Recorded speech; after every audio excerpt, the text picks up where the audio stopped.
नमस्कार साथियों, मैं जोगिंदर सिंह स्वागत करता हूं आपका एक बार फिर आपके अपने ऑनलाइन प्लेटफॉर्म एसएससी मेकर पर।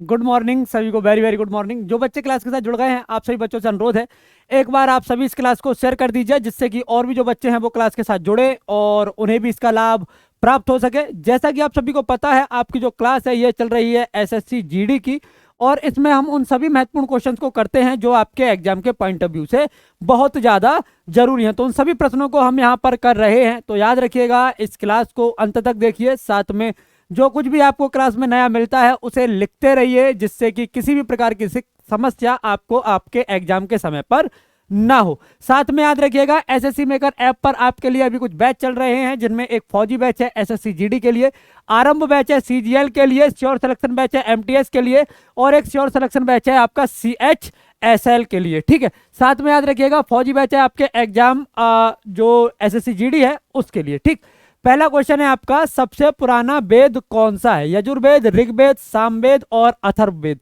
इनमें से कौन सा वह वेद है जो सबसे ज्यादा प्राचीन है, सबसे ज्यादा पुराना है? तो याद रखिएगा, इसका जो सही जवाब हो जाएगा ये हो जाएगा आपका बी, यानी कि ऋग्वेद। ऋग्वेद जो है ये सबसे प्राचीन वेद है, तो ये याद रखिएगा। साथ में आपको याद रखना है कि इसमें सूक्त की संख्या जो है ये 1028 है, तो ये आपको याद रखना है। इसी में जो गायत्री मंत्र है इसका भी उल्लेख देखने को मिलता है। जो गायत्री मंत्र है ये लिखा है विश्वामित्र ने। किसने? ये जो गायत्री मंत्र है ये विश्वामित्र ने लिखा है। और याद रखिएगा, जो विश्वामित्र हैं इन्होंने ये जो गायत्री मंत्र है ये लिखा है सविता के लिए, यानी कि जो गायत्री मंत्र है ये सविता को समर्पित है, यानी कि ये सूर्य को समर्पित है। किसको? सूर्य को जो है ये समर्पित है। तो ये आपको याद रखना है। साथ में आपको याद रखना है कि जो ऋग्वेद है सॉरी जो यजुर्वेद है ये आपके यज्ञ वगैरह से संबंधित है, यज्ञ वगैरह के लिए मंत्र वगैरह जो है इसमें है। सामवेद जो है ये याद रखिएगा संगीत वगैरह से संबंधित है, जो संगीत वगैरह है ये सभी सामवेद में है। वहीं अगर मैं अथर्ववेद की बात करूं तो याद रखिएगा, जो अथर्ववेद है ये टोना टोटका और आयुर्वेद वगैरह, इससे जो है ये जड़ी बूटी आयुर्वेद वगैरह से थोड़ा सा ये अथर्ववेद जो है ये संबंधित है। तो ये भी आपको याद रखना है। ठीक है, चलिए अगला क्वेश्चन। अच्छा, ऋग्वेद में जो गाय है उसको जघन्या कहा गया है, यानी कि जिसकी हत्या नहीं की जा सकती। ठीक है, चलिए। जैन धर्मावलंबी महावीर को अंतिम क्या मानते हैं? ईश्वर, देवदूत, सन्यासी या तीर्थंकर? जो जैन धर्म को मानते हैं वो क्या मानते हैं? वो मानते हैं कि जो महावीर स्वामी हैं ये अंतिम तीर्थंकर हैं जैन धर्म के। तो ये आपको याद रखना है। जैन धर्म के बारे में बहुत सी चीजें हैं जो आपको याद रखनी है, पर जो मेजरली याद रखना है आपको, पहला ये कि जो जैन धर्म है इसके जो संस्थापक थे ये ऋषभदेव थे। कौन थे? ये जो संस्थापक हैं ये ऋषभदेव हैं। तो ये आपको याद रखना है। याद रखिएगा, कई बार आपसे एग्जाम में पूछा जाता है कि जो जैन धर्म है इसके वास्तविक संस्थापक कौन है? इसके जो वास्तविक संस्थापक हैं ये कौन है? तो याद रखिएगा, इसके जो वास्तविक संस्थापक हैं ये हैं महावीर स्वामी। कौन हो जाएंगे? ये हो जाएंगे आपके महावीर स्वामी। तो ये आपको याद रखना है। ठीक है, ऋषभदेव पहले तीर्थंकर हैं और जो महावीर स्वामी हैं ये 24वें और अंतिम तीर्थंकर हैं। तो ये आपको याद रखना है। इनका जन्म कहाँ हुआ था? तो याद रखिएगा, इनका जन्म वैशाली के कुंडग्राम, वैशाली के कुंडग्राम में जो है इनका जन्म हुआ था। साथ में आपको याद रखना है कब हुआ है? तो 599 ईसा पूर्व में। कब? 599 ईसा पूर्व में जो है इनका जो जन्म है ये हुआ है। तो ये आपको याद रखना है। आगे, गौतम बुद्ध ने महापरिनिर्वाण कहां प्राप्त किया? लुम्बिनी, सारनाथ, कुशीनगर और बोध गया। जो महात्मा बुद्ध हैं इन्होंने महापरिनिर्वाण जो है ये कहां प्राप्त किया है? महापरिनिर्वाण का अर्थ है इनका मृत्यु इन्होंने कहां प्राप्त की है। इनकी जो मृत्यु है ये कहां हुई है? तो याद रखिएगा, इनकी जो मृत्यु है ये हुई है कुशीनगर में। इसे कुशीनारा भी कहा जाता है। क्या? कुशीनारा जो है ये भी इन्हें कहा जाता है। कब हुई है? तो कहा जाता है 483 ईसा पूर्व। देखिए, इनके जन्म और मृत्यु को लेके अलग अलग बुक्स में अलग अलग है ना, माना जाता है। अधिकतर जो मत है वो ये है कि इनकी जो मृत्यु है वो 483 ईसा पूर्व के लगभग हुई है। तो ये आपको याद रखना है। सारनाथ वो जगह है जहां इन्होंने प्रथम उपदेश दिया था। सारनाथ वह जगह है जहां इन्होंने अपना पहला उपदेश दिया था। ठीक है। बोध गया वो जगह है, याद रखिएगा, जहां जो है इन्हें ज्ञान प्राप्त हुआ था। क्या हुआ था? इन्हें जो ज्ञान प्राप्त है ये हुआ है बोध गया में, तो ये आपको याद रखना है। लुम्बिनी वो जगह है जहां इनका जन्म हुआ है। कहा? इनका जो है जन्म जो हुआ है वो लुम्बिनी में हुआ है। इन्होंने सबसे अधिक उपदेश जो हैं ये दिए हैं आपके श्रावस्ती में। श्रावस्ती वह जगह है जहां पर इन्होंने सबसे अधिक उपदेश दिए हैं, तो ये याद रखिएगा। याद रखिएगा महात्मा बुद्ध का जो जन्म है ये लुम्बिनी में हुआ है। ये अंकित करवाया है अशोक ने अपने रुम्मिनदेही स्तंभ में। कौन सा? जो रुम्मिनदेही स्तंभ है इसमें इन्होंने जो है अशोक जो थे इन्होंने इनके जन्म को मेंशन करवाया है, तो ये आपको याद रखना है। ठीक, चलिए। दक्षिण भारत को विजय करने वाला पहला मध्यकालीन शासक कौन था? अलाउद्दीन खिलजी, शेरशाह सूरी, शाहजहां या अकबर? इनमें से कौन सा वह शासक है मध्यकालीन जिसने सबसे पहले दक्षिण भारत को विजय किया है? तो देखो, इनमें से जो सबसे पहला शासक है वह है आपका अलाउद्दीन खिलजी। क्या? कौन सा? अलाउद्दीन खिलजी। दक्षिण के 4 राज्य थे। 4 राज्यों में एक राज्य है आपका देवगिरी, है ना, एक है आपका तेलंगाना, और एक हो जाएगा आपका होयसल।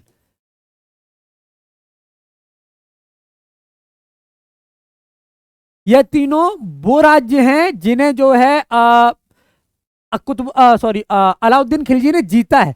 चौथा जो राज्य था दक्षिण का वो था पांड्य राज्य, और पांड्य राज्य जो था इसने जो अलाउद्दीन खिलजी है इसकी अधीनता स्वीकार नहीं की थी, तो ये भी आपको याद रखना है। ठीक है। शेरशाह सूरी, याद रखिएगा, इसने जो ग्रांड ट्रंक रोड है जो कि प्राचीन रोड था उसकी मरम्मत कराई थी, उस पे जो छायादार वृक्ष लगवाए थे और सराय वगैरह बनवाई थी ताकि व्यापारियों को दिक्कत ना हो। ठीक है। शाहजहां ने ताजमहल बनवाया है और आगरा की मोती मस्जिद बनवाई है। अकबर ने इबादत खाना बनवाया है, इसने जजिया कर समाप्त किया था। इसने, याद रखिएगा, जो अकबर है इसने जो है दिल्ली का लाल किला जो है इसे भी अच्छा इसे इसने नहीं बनवाया था। जो अकबर है इसने फतेहपुर सीकरी बसाया था। कौन सा? फतेहपुर सीकरी इसने बसाया था। साथ में याद रखिएगा गुजरात विजय के उपलक्ष्य में बुलंद दरवाजा का निर्माण अकबर ने ही कराया था। ठीक, चलिए अगला। इसने एक नया धर्म भी चलाया था जिसका नाम था दीन ए इलाही। क्या नाम था? इसका नाम था दीन ए इलाही, तो ये आपको याद रखना है। क्या नाम था? इसका नाम था दीन ए इलाही। पाहुल प्रणाली को किस सिख गुरु ने प्रारंभ किया? गोविंद सिंह, रामनाथ, नानक और अर्जुन देव। देखो, गुरु नानक देव जी जो थे ये पहले गुरु थे किसके? सिख धर्म के। और अगर मैं सिख धर्म की बात करूं तो जो सिख धर्म है इसके संस्थापक भी यही थे। ठीक है। इनका जन्म कहां हुआ है और इनकी मृत्यु कहां हुई है और कब कब हुई है यह आपको कमेंट में लिखकर बताना है। ठीक है। तो जो पाहुल प्रणाली है इसे प्रारंभ कराया था गोविंद सिंह जी ने। और याद रखिएगा पाहुल प्रणाली के द्वारा पहला व्यक्ति जो दीक्षित होता था उसे खालसा कहते थे। जो दीक्षित होता था उसे खालसा कहते थे, ये आपको याद रखना है। यह क्वेश्चन ऐसे भी आता है कि खालसा पंथ की स्थापना किसने की? तो याद रखिएगा गुरु गोविंद सिंह जी ने की। पूछा जाता है कब की? तो 1699 जो है 1699 उस समय इन्होंने इसकी स्थापना की है, तो ये आपको याद रखना है। बैसाखी के दिन की है, पंजाब में की है। ठीक, इनका जन्म जो है ये कहां हुआ है कमेंट में लिखकर बताइए। गुरु गोविंद सिंह जी जो हैं इनका जन्म कहां हुआ है ये आपको कमेंट में लिखकर बताना है। भारत में पहली बार रेलवे लाइन का निर्माण हुआ था हावड़ा और सेरामपुर के मध्य, मुंबई और थाने के मध्य, अब मद्रास और गुंटूर के मध्य, दिल्ली और इलाहाबाद के मध्य। पूछ रहा है भारत में पहली बार रेलवे लाइन का निर्माण जो है ये कहां हुआ है? तो देखो, इसका जो निर्माण है पहला ये हुआ है बंबई से थाने के बीच। पहली रेलवे लाइन बंबई से थाने चली थी। किसके समय में चली है? तो याद रखिएगा डलहौजी के समय में चली है। डलहौजी भाई व्यक्ति है मतलब वो ब्रिटिश गवर्नर जनरल था जिसकी सोच साम्राज्यवादी थी। मतलब ये चाहता था कि जितने राज्य डायरेक्ट अंग्रेजों के कंट्रोल में हो उतना बेहतर है। ठीक है। यही लेकर आया था व्यपगत का सिद्धांत, डॉक्ट्रिन ऑफ लैप्स जिसे बोलते हैं। व्यपगत का सिद्धांत जो है ये लेकर आया था, तो ये आपको याद रखना है। साथ में एक चीज और जो आपको याद रखनी है डलहौजी के बारे में वो ये है कि इसी के समय में सबसे पहले तार सेवा प्रारंभ हुई थी और ये सबसे पहले प्रारंभ हुई है आगरा से कलकत्ता। कहां से? आगरा से कलकत्ता। तो ये याद रखिएगा। व्यपगत का जो सिद्धांत है ये याद रखिएगा, सबसे पहले जिसके तहत इसका विलय किया गया था, जिस राज्य का विलय इसके तहत किया गया था वो सतारा था। अंतिम था अवध। अंतिम कौन सा था? अंतिम था अवध। और अवध ही वो राज्य है जो कि 1857 की क्रांति का तत्कालिक कारण रहा है। एक बात और याद रखिएगा, जब 1857 की क्रांति हुई थी उस समय जो भारत का गवर्नर जनरल था वो लॉर्ड डलहौजी नहीं था, बल्कि कौन था? तो याद रखिएगा उसका नाम था कैनिंग। क्या नाम था? उसका नाम था लॉर्ड कैनिंग। और बाद में 1958 में जब यह विद्रोह समाप्त हो गया तो इसी को जो है क्या बनाया गया? इसी को भारत का पहला वायसराय भी बनाया गया है। ठीक। अंग्रेजों ने अपनी पहली फैक्ट्री कहां स्थापित की? अंग्रेजों ने अपनी पहली फैक्ट्री कहां स्थापित की है ये आपको बताना है। ठीक है। अंग्रेजों ने अपनी पहली फैक्ट्री कहां स्थापित की है ये आपको बताना है। कलकत्ता में, अहमदाबाद, भड़ौच या मसूलीपट्टनम। याद रखिएगा इन्होंने सबसे पहली जो अपनी फैक्ट्री है वो मछलीपट्टनम या मसूलीपट्टनम भी आता है इसके लिए नाम, वहां पर स्थापित की थी। साथ में याद रखिएगा ये अस्थायी थी और 1611 में इन्होंने इसे स्थापित किया था। 1613 में इन्होंने अपनी पहली स्थायी बनाई और वो कहां थी? वो थी आपकी सूरत में। कहां पर? जो स्थायी फैक्ट्री डाली इन्होंने वो 1613 में सूरत में डाली थी। तो ये याद रखिएगा। ठीक। आगे, किसी भारतीय राज्य के राज्यपाल से संबंधित निम्नलिखित कथनों में कौन सा कथन सत्य नहीं है? वह भारत के राष्ट्रपति द्वारा नियुक्त हो सकता है, वह एक से अधिक राज्यों का राज्यपाल हो सकता है, वह सामान्यतः 5 वर्षों तक पद पर रहता है, यदि संबंधित राज्य की विधायिका उसे पद से हटाए जाने का प्रस्ताव अनुमोदित करती है तो वह पदावधि से पूर्व भी पदच्युत किया जा सकता है। कौन सा कथन सत्य नहीं है? कौन सा कथन सत्य नहीं है इसके बारे में ये आपको बताना है। देखो ध्यान दो, जो भारत का राष्ट्रपति है इसे नियुक्त करता है, ये सही है। आर्टिकल 155 के तहत जो है ये नियुक्त किया जाता है और आर्टिकल 56 में इसके कार्यकाल के बारे में बताया गया है। ठीक है।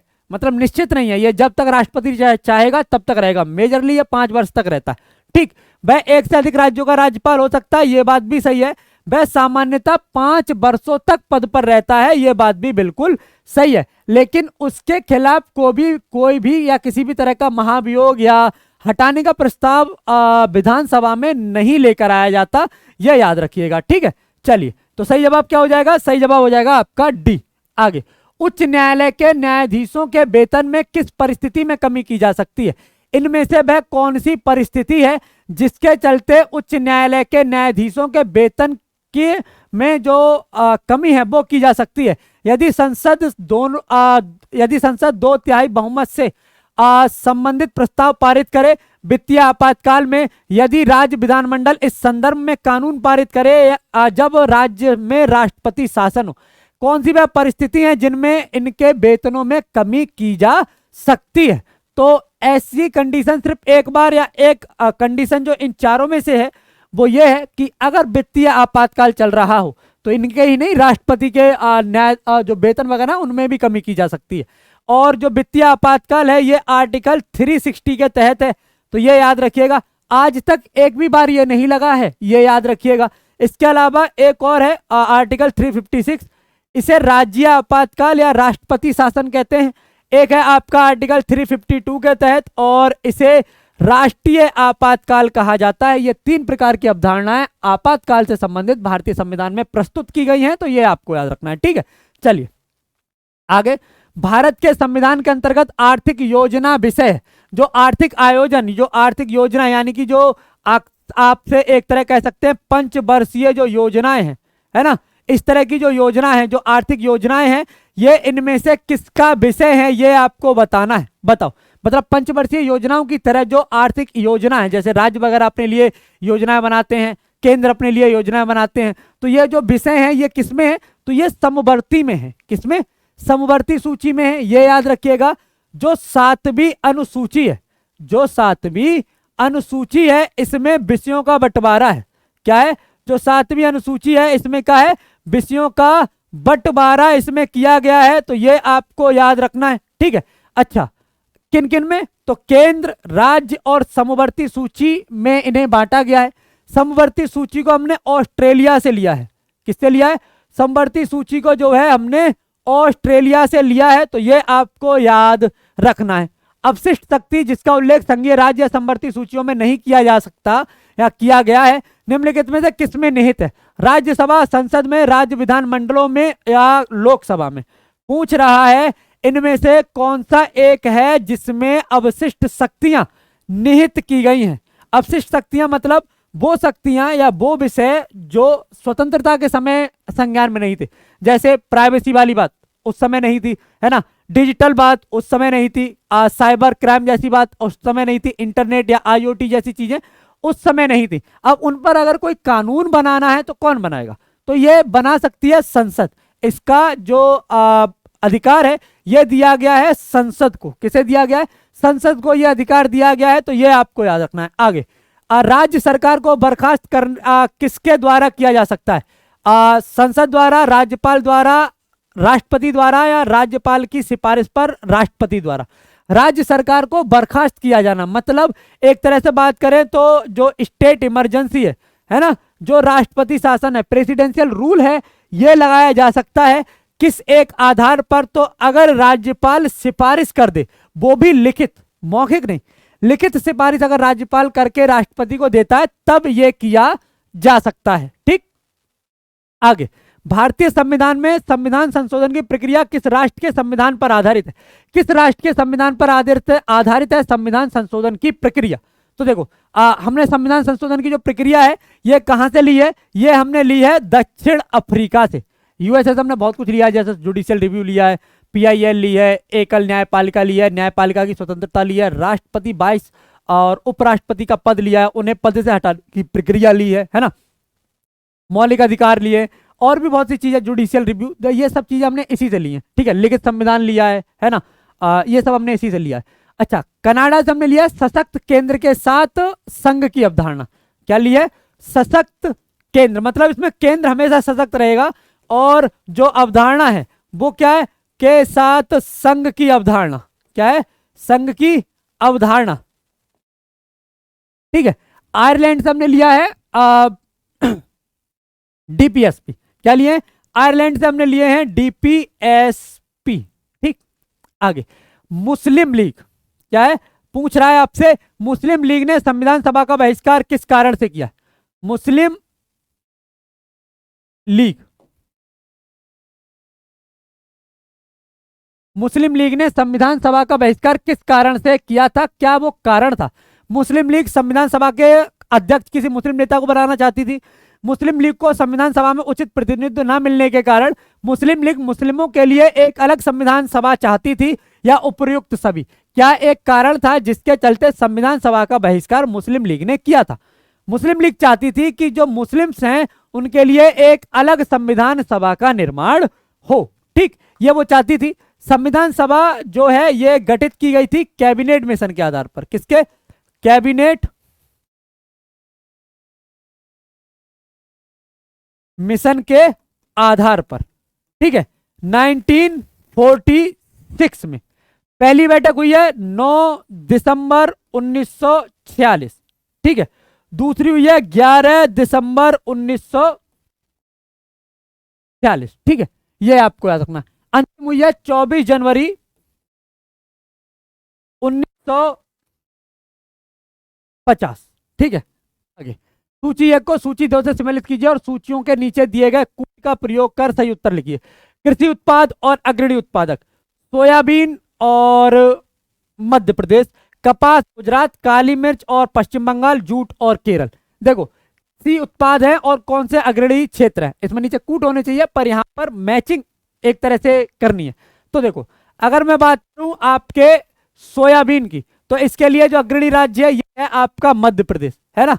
और हाँ, मैचिंग ऐसे मत कर देना, है ना, और ये, और उसके बाद ऐसे कर दो कि ढूंढ लो मास्टर अपने आप कौन सा क्या है, ऐसा नहीं करना है ना, ठीक। अच्छा, सोयाबीन के लिए अग्रणी कौन सा है? तो याद रखिए मध्य प्रदेश। कपास में अग्रणी है गुजरात, काली मिर्च में है पश्चिम बंगाल और जूट में है केरल, ठीक। तो ये याद रखिएगा। आगे, कौन सी नदी डेल्टा का निर्माण नहीं करती? इनमें से कौन सी नदी है जो डेल्टा का निर्माण नहीं करती है? गंगा, महानदी, गोदावरी और ताप्ती। तो देखो, पश्चिम की ओर बहने वाली भ्रंश जो नदियां हैं वो मोस्टली, जो अगर केरला से ऊपर की बात करें तो केरल से ऊपर की जितनी भी नदियां हैं जो पश्चिम की ओर बहती हैं वो डेल्टा नहीं बनाती। और उनमें से एक नदी है आपकी ताप्ती, एक हो जाएगी आपकी नर्मदा, और माही जो नदी है ये भी क्या करती है? ये भी डेल्टा नहीं बनाती है। ये दोनों भ्रंश घाटी में बहने वाली नदी हैं, ठीक।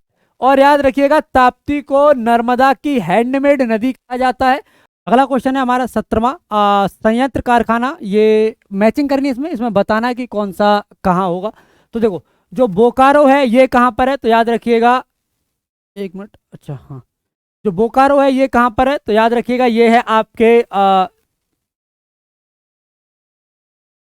झारखंड में। अच्छा, अगर मैं बात करूं आपका भिलाई इस्पात, तो ये छत्तीसगढ़ में है। इंटीग्रल कोच कारखाने की अगर मैं बात करता हूं तो याद रखिएगा ये आपके तमिलनाडु में है। और अगर डीजल लोकोमोटिव वर्क्स की बात करूं तो ये आपके उत्तर प्रदेश में, तो ये याद रखिएगा। अच्छा, सूची 1 और 2 को फिर से मिलाना है। तो जैसे कोयम्बटूर, राउरकेला, कपूरथला है, इधर है तेल शोधन, रेल डिब्बा, लौह इस्पात और सूती वस्त्र, इनको आपस में मैच करना है। तो अगर मैं कोयम्बटूर की बात करूं तो याद रखिएगा जो कोयम्बटूर है ये कहां पर, कोयम्बटूर किस लिए प्रसिद्ध है? तो सूती वस्त्र के लिए है। राउरकेला किसके लिए प्रसिद्ध है? तो याद रखिएगा ये लौह इस्पात के लिए है। कपूरथला तेल रेल डिब्बों के लिए है। और बरौनी तेल शोधन के लिए। किसके लिए? जो बरौनी है ये तेल शोधन के लिए है। तो ये आपको याद रखना है, ठीक। आगे, दिन रात किस कारण से होते हैं? दिन रात का ऐसा मानो, जैसे मान लो मैं पृथ्वी हूँ, सूरज यहाँ पर है, तो यहाँ से अगर सूरज के सामने मैं हूं तो इस वाले हिस्से में कहां पर है? इस वाले हिस्से में प्रकाश है, पीछे के हिस्से में क्या है? अंधेरा, यानी कि यहाँ दिन है, पीछे रात है। पर जैसे जैसे मैं अपनी जगह पर घूमूंगा तो यहाँ अंधेरा हो जाएगा और पीछे क्या हो जाएगा? उजाला। तो जब पृथ्वी अपनी ही धुरी पर घूमती है तो उससे क्या होता है? उसके कारण होते हैं दिन और रात। पृथ्वी के परिक्रमण के कारण क्या होता है? परिक्रमण का मतलब है जैसे सूर्य यहाँ पर है, पृथ्वी जब सूर्य के चारों ओर घूमती है ना, तो एक बार ऐसी स्थिति आती है जब सूर्य कर्क रेखा पर चमकता है, एक बार ऐसी स्थिति आती है जब सूर्य विषुवत रेखा पर चमकता है, और एक समय ऐसा आता है जब ये सूर्य कर्क रेखा पर चमकता है। तो जब ये यहाँ चमकता है सूरज, तब यहाँ पर सर्दी होती है। जब सूर्य यहाँ चमक रहा होता है तब सर्दी यहाँ होती है। इसके कहने का मतलब ये है कि ये जब पृथ्वी सूर्य के चारों ओर, जैसे ये सूर्य है और इसके चारों ओर जब पृथ्वी घूमेगी तब क्या होगा? जब सूर्य के चारों ओर जब पृथ्वी घूमेगी तो इससे होगा मौसम में परिवर्तन। किससे? मौसम परिवर्तन। तो जो ऋतु का जो कारण है, ऋतुओं के परिवर्तन का, ऋतु के परिवर्तन का जो कारण है ये क्या हो जाएगा? तो याद रखिएगा ये हो जाएगा आपका पृथ्वी के पृथ्वी के परिक्रमण के कारण ऋतु में आपका देखा जाए तो परिवर्तन होता है, ठीक है। मधुशाला किसकी कृति है? उमर ख्याम, शेख सादी, गोपाल दास नीरज, हरिवंश राय बच्चन। तो ये जो कृति है ये हरिवंश राय बच्चन की है। किसकी? हरिवंश राय बच्चन की ये कृति है। ये पहला प्रकाशन इसका 1935 में हुआ था। ये अमिताभ बच्चन जी के पिताजी हैं, ठीक। आगे, प्रथम परमाणु मॉडल किसके द्वारा प्रस्तावित है? Rutherford, Max Planck, Niels Bohr और जे थॉमसन। तो प्रथम परमाणु जो मॉडल है ये जे थॉमसन के द्वारा प्रस्तावित है। 1903 में इन्होंने इसे प्रस्तावित किया था। साथ में याद रखिएगा एक ईंट पर नाचें। तो जो ईंट पर नाचे हैं, तो ईंट का मतलब क्या है? ईंट का मतलब ई मतलब इलेक्ट्रॉन, जिसकी खोज की है थॉमसन ने। प्रोटॉन, जिसकी खोज की है रदरफोर्ड ने। ना न्यूट्रॉन, जिसकी खोज की है चैडविक ने, ठीक है। तो ये आपको याद रखना है। आगे, सवाना घास का मैदान कहाँ है? अफ्रीका में, ऑस्ट्रेलिया में, दक्षिण अफ्रीका में और उत्तरी अमेरिका में। सवाना घास का जो मैदान है ये कहाँ पर है? जो सवाना घास का मैदान है ये है आपके अफ्रीका में। कहाँ पर? अफ्रीका में। जैसे मान लो ये अफ्रीका है तो इसका जो ये हिस्सा जो है ये क्या है? ये आपका सवाना क्षेत्र है। क्या है? सवाना घास का मैदान का जो क्षेत्र है वो है। तो ये याद रखिएगा। आगे, सवाना वही है, ठीक। आगे, रुपए किसका चिन्ह है? पूछ रहा है ये जो है ये किसका चिन्ह है? ये रूबल, रूसी रूबल का है, इंडोनेशियाई रुपया का है, भारतीय रुपया का है, उपरोक्त में से कोई नहीं। किसका चिन्ह है ये? तो याद रखिएगा ये भारतीय रुपया का है। आपने कई बार देखा होगा, जैसे ये 50 है ना, ये 100, यानी कि ये आपका 80 लिखा हुआ देखा हो, जहाँ 80 रुपए की बात हो, 500 रुपए की बात हो, तो आपका ये इसके आगे डिनोट करने के लिए ये भारतीय रुपया डिनोट करने के लिए ये किया जाता है। आगे, विश्व व्यापार संगठन यानी WTO स्थापित हुआ है 1990, 95, 98 और 2000 में। तो जो WTO है, जिसे वर्ल्ड ट्रेड ऑर्गेनाइजेशन बोलते हैं, इसकी स्थापना 1 जनवरी 1995 को ही है। इसका हेडक्वार्टर आपका जेनेवा में है, जो कि स्विट्जरलैंड में है। ठीक है, इससे पहले इसे कहा जाता था GATT, GATT। ठीक है, और अगर मैं इसकी बात करूं तो याद रखिएगा ये 1948 में बना था और इसका हेडक्वार्टर भी था जेनेवा में। कहां पर? इसका भी हेडक्वार्टर जेनेवा में है और WTO का भी जेनेवा में ही है। ठीक, तो ये याद रखिएगा। अच्छा, आगे, एशियन डेवलपमेंट बैंक यानी कि ADB, ये दिसंबर 1966 में इसका गठन हुआ है। और रही बात इसके हेडक्वार्टर की, तो इसका जो हेडक्वार्टर है ये मनीला में है। कहां पर? मनीला में। कमेंट में लिखकर बताइए मनीला क्या है, मतलब जगह कहां पर है ना। आगे, येन किसकी धातु है? जापान, चीन, दक्षिण कोरिया और भूटान। जो येन है ये किसकी मुद्रा है? जापान, चीन, दक्षिण कोरिया या भूटान। तो अगर मैं बात करूं येन की, तो जो येन है ये है आपका ए यानी कि जापान की, चीन की है युआन या रेमिनबी कहते हैं, दक्षिण कोरिया की बान है, जिसे साउथ कोरियन बॉन कहते हैं, है ना। चलो आगे, अंतरिक्ष में भेजा गया भारत का प्रथम उपग्रह कौन सा है? भास्कर, रोहिणी, आर्यभट्ट और एप्पल। तो भारत का पहला उपकरण जो अंतरिक्ष में भेजा गया था, ये भेजा गया था 1975 में और इसका नाम रखा गया था आपका आर्यभट्ट। क्या रखा गया था? इसका नाम रखा गया था आपका आर्यभट्ट। तो ये आपको याद रखना है। SSC GD के लिए आपके पास फौजी बैच है, ऐप पर चल रहा है, इसे ज्वाइन कीजिएगा। CGL के लिए भी आरंभ बैच है, प्री और मेंस, ये भी, इसे भी ज्वाइन करना है। श्योर सिलेक्शन बैच है MTS के लिए आपके पास और एक श्योर सिलेक्शन है CHSL के लिए आपके पास, तो इसके साथ जुड़ना है आपको। अच्छा, पुस्तक देवदास के लेखक कौन है? बंकिम चंद्र चट्टोपाध्याय, शरद चंद्र चट्टोपाध्याय, हरीशचंद्र और उपरोक्त में से कोई नहीं। देवदास पुस्तक जो है इसके लेखक है शरद चंद्र चट्टोपाध्याय। बंकिम चंद्र चट्टोपाध्याय के बारे में याद रखिएगा, इन्होंने आनंद मठ लिखी है, देवी चौधरानी भी इन्हीं की बुक है ना। और इसी में वंदे मातरम, क्या वंदे मातरम इसी में है, जो कि हमारा राष्ट्रीय गीत है। क्या है? राष्ट्रीय गीत है। तो ये आपको याद रखना है। आगे, रॉबर्ट कैनिगेल की पुस्तक the man who knew infinity किसकी बुक है? होमी भाभा, विक्रम साराभाई, श्रीनिवास रामानुजम और सर CB रमन। देखो, CB रमन जो है इन्हें नोबेल पुरस्कार मिला है। ठीक है, किसमें मिला है? भौतिकी में मिला है। किसके लिए मिला है? तो प्रकाश प्रकीर्णन के लिए मिला है। ठीक है, जिसकी खोज इन्होंने 28 फरवरी को की थी और इनके नाम पर इसे रमन प्रभाव भी कहा जाता है। ठीक है, 28 फरवरी को नेशनल साइंस डे मनाते हैं, तो ये याद रखिएगा। अच्छा, यहां एक चीज और, कब दिया गया इन्हें? तो ये 1928, कब? 1928 में इन्हें ये पुरस्कार मिला है, तो ये आपको याद रखना है। ठीक है, किसे?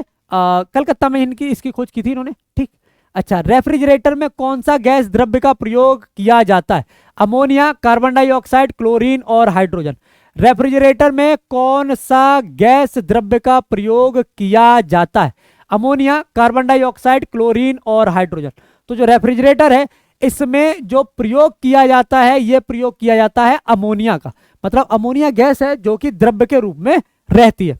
साथ में याद रखिएगा, जो एयर कंडीशनर्स हैं या रेफ्रिजरेटर है, इसमें CFC इनका प्रयोग किया जाता है और जो CFC हैं इनके साथ याद रखिएगा, आपको याद रखना है ये ओजोन क्षरण में सहायक है। मतलब जो ओजोन डिप्लीशन जो है, मतलब जो ओजोन जो कि समताप मंडल के निचले हिस्से पाई जाती है, जो हमें पराबैंगनी किरणों से बचाती है ना, उसका क्षरण ये करते हैं। इसीलिए ओजोन में छिद्र जो है इसके कारण है, HCFC इसके कारण हुआ है।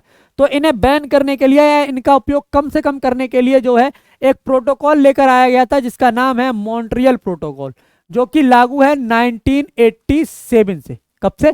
1987 से। मॉन्ट्रियल जगह कहां पर है? कमेंट में लिखकर आपको नीचे बतानी है। कौन सा रक्त वर्ग हर रक्त वाले मनुष्य को दिया जा सकता है? B, O, A और AB।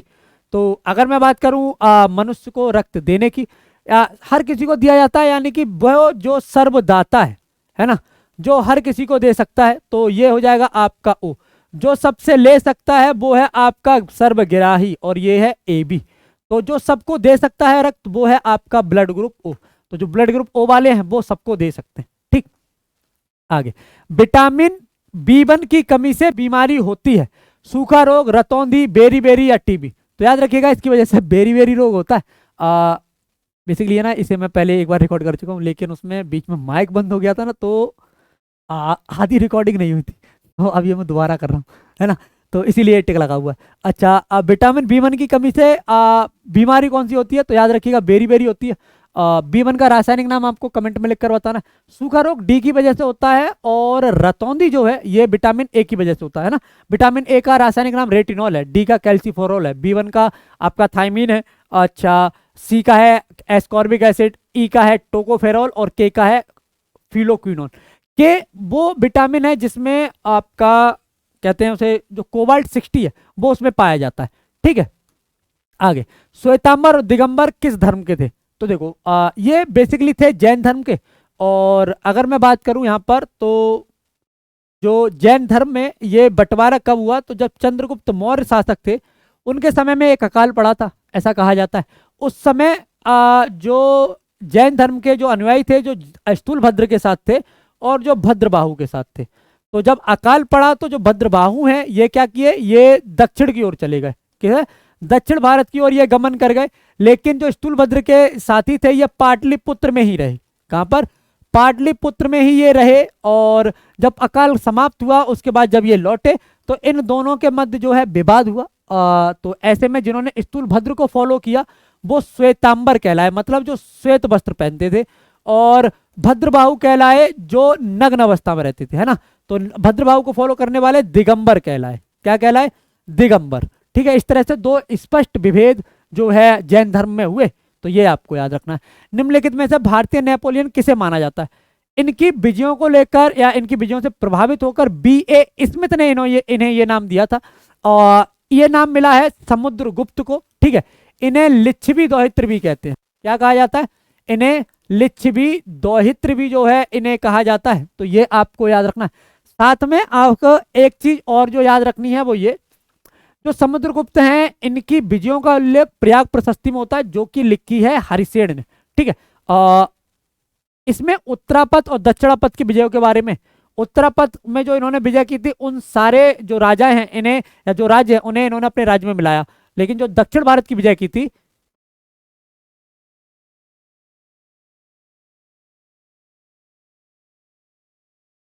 जो दक्षिण भारत की विजय की थी उसके बारे में याद रखिएगा। दक्षिण भारत में विजय करने पर इन्होंने जो एक तरह से कह सकते हैं कि आपका जो उनसे उपहार वगैरह लेके उन्हें स्वतंत्र रखा, मतलब उन्होंने इनकी अधीनता स्वीकार की पर उन पर उन्होंने प्रत्यक्ष शासन नहीं किया। अशोक सबसे महान राजा हैं पूरे भारतीय इतिहास में, और इवन विश्व में भी इतना महान राजा कोई नहीं हुआ पूरे विश्व में, तो इनके बारे में कभी मौका मिले तो पढ़ लेना। ठीक है, हर्षवर्धन के बारे में याद रखिएगा। हर्षवर्धन, और जो हर्षवर्धन के बारे में पहली बात यह है कि इनके समय में हुइनसांग भारत में आया था, जिसने सीयू की रचना की है। उसने अध्यक्षता की थी प्रयाग सम्मेलन की, जो बौद्ध धर्म से संबंधित था, जिसमें हर्षवर्धन ने लगभग लगभग अपने कपड़े भी दान कर दिए थे। ठीक है, बहुत दान किया था उसमें हर्षवर्धन ने। तो जो हर्षवर्धन है इन्होंने याद रखिएगा, इन्होंने पुलकेशन द्वितीय के साथ युद्ध किया था नर्मदा नदी के तट पर, जिसमें इनकी हार हुई थी। तो कई बार क्वेश्चन आता है हर्षवर्धन के दक्षिण गमन को किसने रोका, तो पुलकेशन द्वितीय ने रोका। उनके बारे में या इस युद्ध के बारे में जानकारी मिलती है ऐहोल प्रशस्ति से, और ये जो ऐहोल प्रशस्ति है ये लिखी है रवि कीर्ति ने। ठीक, तो ये याद रखिएगा। चंद्रगुप्त मौर्य ने मौर्य वंश की स्थापना की थी 321 में, इन्हीं के पौत्र थे ये अशोक। ठीक है, और सेल्यूकस निकेटर को हराया था इन्होंने 305 ईसा पूर्व में, जिसे हराने के बाद अफगानिस्तान का क्षेत्र इन्हें मिल गया था। ठीक, आगे। पानीपत का तृतीय युद्ध किसके बीच लड़ा गया, पानीपत के 3 युद्ध लड़े गए हैं। एक है आपका 1761 अहमद शाह अब्दाली और मराठों के बीच। ठीक है, दूसरा युद्ध लड़ा गया है 1556 में अकबर और हेमू के बीच। पहला युद्ध लड़ा गया 1526 में बाबर और इब्राहिम लोदी के बीच। इसमें इब्राहिम लोदी मारा गया था। सल्तनत काल का एकमात्र ऐसा सुल्तान है जो युद्ध भूमि में मारा गया। ठीक है, नीचे दिए गए वाक्य में रिक्त स्थान के लिए उपयुक्त शब्द चुनिए। इस तरह के क्वेश्चन भी आपके कभी कभी जीएस में आ जाते हैं। तो स्वतंत्रता संग्राम में गांधी जी ने कई बार फिल इन द ब्लैंक्स अनशन किए, सत्याग्रह, जेल में जाकर, आमरण या जल त्याग। तो कई बार आमरण अनशन किए हैं। क्या, कई बार इन्होंने आमरण अनशन किए हैं, तो ये इसके लिए सही हो जाएगा। ठीक है, जय जवान जय किसान का नारा चौधरी चरण सिंह, जवाहरलाल नेहरू, लाल बहादुर शास्त्री और इंदिरा गांधी। तो देखो, जो चरण सिंह हैं इनके बारे में याद रखिएगा, इनका जन्म 23 दिसंबर को हुआ था, है ना। और इनके नाम पर या इनके जन्मदिन को जो है राष्ट्रीय किसान दिवस के रूप में मनाते हैं। किसके, राष्ट्रीय किसान दिवस के रूप में इसे बनाते हैं, तो ये आपको याद रखना है। जवाहरलाल नेहरू पहले प्रधानमंत्री थे, पता है। इन्होंने नेशनल डेवलपमेंट काउंसिल 1952 में गठित किया था। नेशनल इंटीग्रेटेड काउंसिल इन्होंने 1961 में गठित की, जिसकी पहली बैठक 1962 में हुई है, ठीक है। 62 में इनकी मृत्यु भी हो गई थी, 63 में ही, है ना। उसके बाद लाल बहादुर शास्त्री प्रधानमंत्री बने, और उसके बाद 92 में हमने चाइना युद्ध लड़ा था, और 1965 में हमने पाकिस्तान के साथ युद्ध लड़ा। उस समय पीएम थे लाल बहादुर शास्त्री। लाल बहादुर शास्त्री ने ही जय जवान जय किसान का नारा दिया है, तो ये आपको याद रखना है। जवाहरलाल नेहरू ने एक पुस्तक लिखी है जिसका नाम है आपका डिस्कवरी ऑफ इंडिया, ठीक। तो ये आपको याद रखना। नेशनल इमरजेंसी इंदिरा गांधी के समय में लगी थी।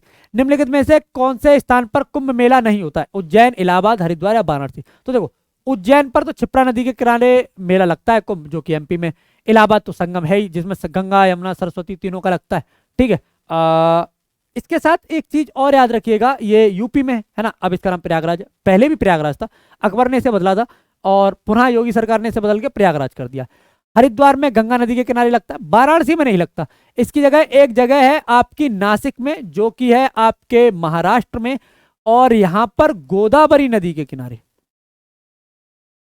इसके गोदावरी नदी के किनारे जो है ये लगता है। संविधान का कौन सा आर्टिकल रूल ऑफ लॉ, किसके बारे में? रूल ऑफ लॉ जो है विस्तृत उल्लेख करता है इसका। तो ये हो जाएगा आपका आर्टिकल 14। ये है आपका विधि के समक्ष समानता। क्या है? विधि के समक्ष समानता, मतलब रूल से ऊपर कोई नहीं। जो नियम कानून है, कानून से बड़ा कोई नहीं है, कानून के सामने सब एक समान है। आगे, शिक्षा के क्षेत्र में कौन सा सबसे नया कानून है? अनिवार्य प्राथमिक शिक्षा, सर्व शिक्षा अभियान, शिक्षा का अधिकार और प्रौढ़ शिक्षा का प्रसार। शिक्षा के क्षेत्र में कौन सा सबसे नया कानून है? तो अगर मैं क्षेत्र में सबसे नए कानून की बात करूं शिक्षा के क्षेत्र को लेके, तो ये लेके आया गया है 86 में संविधान संशोधन 2002 के द्वारा, ठीक है। 2002 में इस कानून के तहत एक फंडामेंटल राइट है जो जोड़ा गया 21A के तहत। इसके तहत डीपीएस में भी संशोधन हुआ था, ठीक है, और फंडामेंटल राइट में भी संशोधन हुआ था। तो फंडामेंटल राइट में और ड्यूटी में, सॉरी, फंडामेंटल ड्यूटी में एक और ड्यूटी जोड़ दी गई 11वीं। इससे पहले अब तक 10 ही थी, इसमें जोड़ने के बाद ये 11 हो गई, ठीक।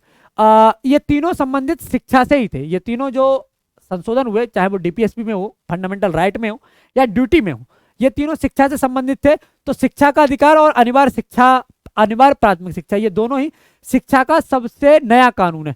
ये लागू कब हुआ है? तो याद रखिएगा 2002 में बना है, 2010, 8 साल लगे इसे लागू होने में, है ना। आगे, राज्यपाल की नियुक्ति कौन करता है? प्रधानमंत्री, मुख्यमंत्री, राष्ट्रपति या मुख्य न्यायाधीश? तो इसकी नियुक्ति आर्टिकल 155 के तहत राष्ट्रपति करता है। तो याद रखिएगा 156 के तहत इसके कार्यकाल के बारे में जिक्र है, लेकिन उसमें वर्ष मेंशन नहीं है कि कितने वर्ष होगा। सामान्यतः 5 वर्ष होता है, पर जब राष्ट्रपति चाहे तब इन्हें हटा सकता है, ठीक है। ऐसा नहीं है कि कोई निश्चित समय है इनके लिए। पंचायत चुनाव निम्नलिखित में से किस स्तर पर कराया जाता है? ग्राम, जिला, नगर, उपरोक्त सभी। अच्छा, जो पंचायत चुनाव है ये आपके होते हैं मतलब पंचायत से रिलेटेड सबसे पहली समिति है बलवंत राय मेहता समिति, ठीक है, जो 1957 में बनी थी। इसके तहत सबसे पहला जो गठन हुआ है पंचायत का, वो हुआ है नागौर में 2 अक्टूबर 1959। उसके बाद जो गठन हुआ है इसके लिए ये हुआ है आपका 11 अक्टूबर 1959 को। तो ये आपको याद रखना है, ठीक है। एक चीज और जो आपको याद रखनी है, और वो ये है कि इन्हें जो संवैधानिक दर्जा है ये 72-73 में संविधान संशोधन 1992 के तहत दिया गया है, ठीक है। ये अनुसूची 11 और 12 में है। इनके लिए चुनाव जो है ये आपका ग्राम स्तर और जिला स्तर दोनों पर होता है, तो ये याद रखिएगा। आगे, निम्न में से कौन सा विषय समवर्ती सूची के अंतर्गत आता है? भू राजस्व, मूल्य नियंत्रण, प्रति व्यक्ति कर और आजीविकाओं पर कर। तो अगर इनमें से देखा जाए ना, तो जो मूल्य नियंत्रण है ये इस पर केंद्र भी कानून बना सकता है और राज्य भी इस पर कानून बना सकता है। जब कोई राज्य राष्ट्रपति के शासन के अंतर्गत होता है तब उस राज्य का बजट कौन प्रस्तुत करता है? राष्ट्रपति, संघीय मंत्रिपरिषद, संसद या वित्त मंत्रालय? देखो 356 के तहत जब प्रेसिडेंशियल रूल लगा होता है या राज्य आपातकाल लगा होता है, उस समय बजट जो है ये संसद में पेश किया जाता है। कहां पर? संसद में इसके लिए पेश किया जाता है। तो ये आपको याद रखना है। हाँ, क्योंकि उस समय सरकार वगैरह जो है वो बर्खास्त कर दी जाती है, तो जब तक नई सरकार नहीं बनती और इस बीच में अगर बजट पेश करना होता है तो संसद में बजट पेश होता है, ठीक है। आगे, सभी कानूनों को पालन करना हमारी मजबूरी है, जिम्मेदारी है, एक सामाजिक बंधन है या कुछ प्रभावशाली लोगों का नियंत्रण बनाए रखने का तरीका है। देखो, सभी कानूनों का पालन करना मजबूरी है, मतलब नहीं करोगे तो जेल में ठूस दिए जाओगे। जिम्मेदारी है, आप चाहते हैं कि व्यवस्था वगैरह बनी रहे, सुख शांति बनी रहे, लोग नियम कानून से चलें, आपको किसी तरह की समस्या ना हो, आपकी वजह से किसी और को समस्या ना हो। तो ये सभी क्या है, ये सभी एक्चुअल में देखें तो जो सभी कानूनों का पालन करना नहीं हमारी जिम्मेदारी है, क्योंकि हम चाहते हैं कि व्यवस्था बनी रहे। आगे, सामान्य रूप से सभी वर्गों के बीच मनमुटाव शत्रुता का कारण होता है। आर्थिक असमानता एवं ऐतिहासिक कारण, आर्थिक असमानता एवं अज्ञान, आर्थिक असमानता, ऐतिहासिक कारण एवं दुष्प्रचार। कौन सा है जो मनमुटाव, इनमें के बीच मनमुटाव शत्रुता का सबसे बड़ा कारण है? तो देखो, दो धर्मों के बीच में ये जो ऑप्शन डी है, आर्थिक असमानता, मतलब कोई धर्म के लोग स्पेशली मतलब सही जिनकी इकोनॉमिक कंडीशन है, कुछ की निम्न है, ये भारत की बात नहीं कर रहे हैं, पूरे विश्व की बात कर रहे हैं, और यहाँ पर जो दो धर्मों के बीच मनमुटाव की बात है ये पूरे विश्व की है। तो ये एक कारण होता है। ऐतिहासिक कारण होता है ना, जैसे इतिहास में कहीं कुछ ऐसा हुआ है जिसकी वजह से दोनों के बीच में मतभेद है, या दोनों की आइडियोलॉजी अलग है, फिलोसफी अलग है, जियो और जीनो दो की, और एक की है कि मारो, है ना, मरो या मारो वाली। तो अगर इस तरह की दो आइडियोलॉजी जुड़ती हैं तो भी वहाँ ये दिक्कत होती है।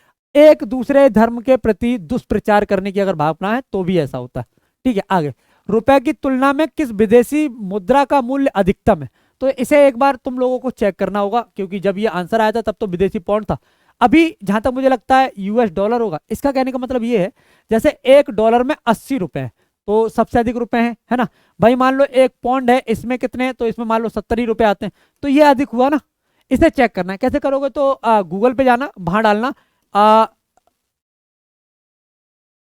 जैसे हिंदी में चालू हो तो इसमें डाले $1 में कितने रुपए होते हैं, या कन्वर्ट $1 इंटू रुपी, मतलब $1 को रुपी में अगर कन्वर्ट करोगे तो मिल जाएगा। इसी तरह से 1 पाउंड को रुपी में कन्वर्ट करना, है ना, ऑस्ट्रेलियन डॉलर को कन्वर्ट करना, और येन को कन्वर्ट करना।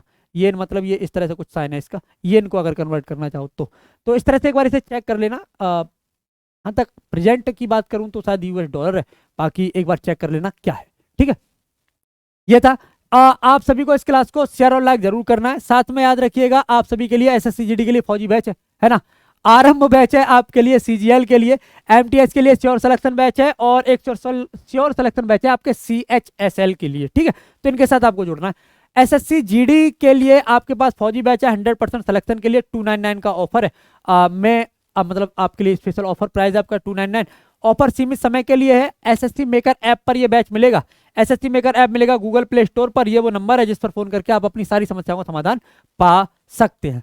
साथ में याद रखिएगा, उत्तर प्रदेश पुलिस कांस्टेबल के लिए स्पेशल बैच है, मैथ, रीजनिंग, हिंदी, जीएस, 399 में आप इसे ज्वाइन कर सकते हैं। ये वो नंबर है जिस पर फोन करके आप अपनी सारी समस्याओं का समाधान पा सकते हैं। मैथ और रीजनिंग रोज रात 8 बजे एकदम बेसिक से होती है, आपके अपने अजय सर इस क्लास को कराते हैं। अजय सर आपको बताते हैं किस प्रकार के क्वेश्चन आपके एग्जाम में आते हैं, कैसे आप इन्हें एकदम बेसिक से कर सकते हैं, ट्रिक लगा के कम से कम समय में कैसे कर सकते हैं, ये अजय सर बताते हैं। तो इस क्लास के साथ आपको जरूर जुड़ना है। एसएससी मेकर ऐप, ये लिंक दिया है, इस पर क्लिक करके वीडियो के डिस्क्रिप्शन में जाके या प्ले स्टोर पे जाके अगर आप इसे सर्च करते हैं तो आपको ये ऐप मिल जाएगा, डाउनलोड कर लीजिए। यहाँ आपको मिलेगा डेली कुछ mock test, important notes, e book और भी बहुत सी सुविधाएं जो आपके एग्जाम के पॉइंट ऑफ व्यू से जरूरी है। इंस्टाग्राम, फेसबुक, ट्विटर पर आप इसे फॉलो कर सकते हैं। जिन बच्चों ने इसे अभी तक टेलीग्राम पर ज्वाइन नहीं किया है वो बच्चे टेलीग्राम पर जरूर ज्वाइन करें। हमें टेलीग्राम पर आपकी हर एक क्लास शेयर होती है, आपके साथ कोई नया इनिशिएटिव या थॉट शेयर करना होता है तो यही करते हैं। आपके एग्जाम से रिलेटेड जो भी नोटिफिकेशन है, चाहे वो आपके रिजल्ट से रिलेटेड हो, वैकेंसी से रिलेटेड हो, स्टेटस जैसी चीज़ों से रिलेटेड हो, या कोई नया विभाग अगर कोई नोटिफिकेशन जारी करता है या किसी अदर विभाग को जारी करता है जो आपसे रिलेटेड है और आपके लिए जरूरी है, तो ये सब आपको यहाँ शेयर किया जाता है, इसलिए इसे ज्वाइन करें। यह है आपके अपने परिवार एसएससी मेकर के यूट्यूब चैनल का लिंक, तो इसे आपको शेयर करना है अधिक से अधिक, जिससे कि अधिक से अधिक बच्चे क्लास के साथ जुड़े। आपको इसे शेयर और लाइक करना है, चैनल को सब्सक्राइब करके बेल आइकन का बटन दबाना है। क्लास को शेयर और लाइक जरूर करें, पेन पेपर लेकर जरूर बैठा कीजिए, जिससे कि कोई भी नया अगर आपको जैसे कोई भी नया फैक्ट या कोई नई जानकारी आपको मिल जाए जो आपके एग्जाम के लिए जरूरी है, जो आपके एग्जाम में आती है, क्योंकि यहाँ पर जो भी कराया है वो सब आपके एग्जाम में आता है, तो उसे नोट डाउन जरूर करते रहिए, जिससे कि किसी भी प्रकार की समस्या आपको एग्जाम के समय ना हो, क्योंकि एग्जाम बेहतर तरीके से जाना है ना, तो ये जाना भी चाहिए और इसके लिए आपको मेहनत भी करनी है। तो आज की क्लास के लिए इतना ही, चलिए कल मिलते हैं, तब तक के लिए जय हिंद, जय भारत।